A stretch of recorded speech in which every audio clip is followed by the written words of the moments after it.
Half a year ago I made a pretty popular video why I shoot luxury European weddings with an f4 lens, but this time I decided to do it in a completely opposite direction and shot everything on a lens with t1.05 aperture. And this lens is pretty weird and unique. Let's talk about it. What's good guys, my name is Oleg Nikitin and you're watching No Limits On channel, and this is the 7 Artisans Vision 35mm t1.05, and this lens is intended to be used with crop sensor cameras, but a few weeks ago I did see a video by Caleb Pike from DSLR Video Shooter and he was using this lens on his full-frame camera and got pretty interesting results. And this is why I shot everything with a full-frame camera Sony ZV-e1. And as you can tell guys, we almost don't have any vignette, especially if you use the active stabilization mode of your IBIS with 10% crop. But keep in mind guys that you don't have a vignette wide open and to about t4, and if you stop down further you'll see the blades of the aperture itself in the shot. And yes guys, it's not a real wedding, it's a wedding workshop organized by my wife, her name is Kate, and I'll leave a link to her Instagram account of workshops in the description of the video. If you're interested, you're always welcome. Not only this lens covers a full-frame sensor, but it also has a pretty interesting bokeh. It's a little busy and it has a swirly effect, and also guys, if you focus on infinity, the corners of the shot are super blurry, which I actually like,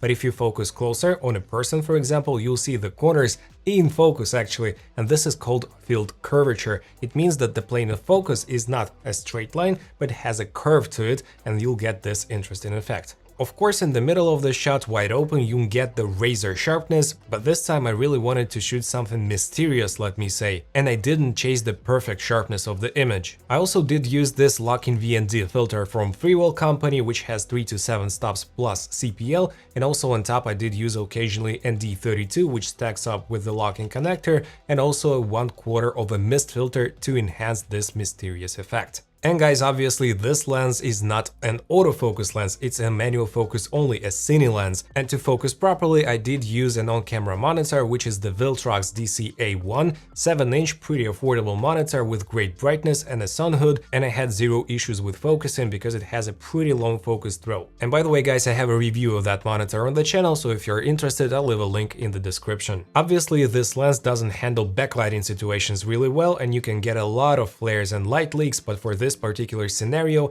this is what I actually wanted. The minimum focusing distance is 37 centimeters. It was decent and enough for me in this scenario, and the focus breathing is actually minimal, which is really nice for video shooting. And to me, one of the biggest disadvantages of this lens is its weight. It's 750 grams, but there is a catch guys, because 7 Artisans also produces a photo version of this lens, which has more compact body and doesn't have follow focus gears. It's a 35mm f0.95 lens, because this lens is a t-stop, that lens is an f-stop. F-stops is a relative number and it's usually used in photo lenses, but for cine lenses we usually use t-stops, which shows the actual amount of light that hits the sensor. And that photo version lens weighs 317 grams, plus it's almost 2 times cheaper, but optically it's almost exactly the same. And considering the price and weight differences, I would say that the photo version is slightly more attractive. And let me say that for such a low price, this is a killer piece of gear, both for APS-C and full-frame cameras if you want to get creative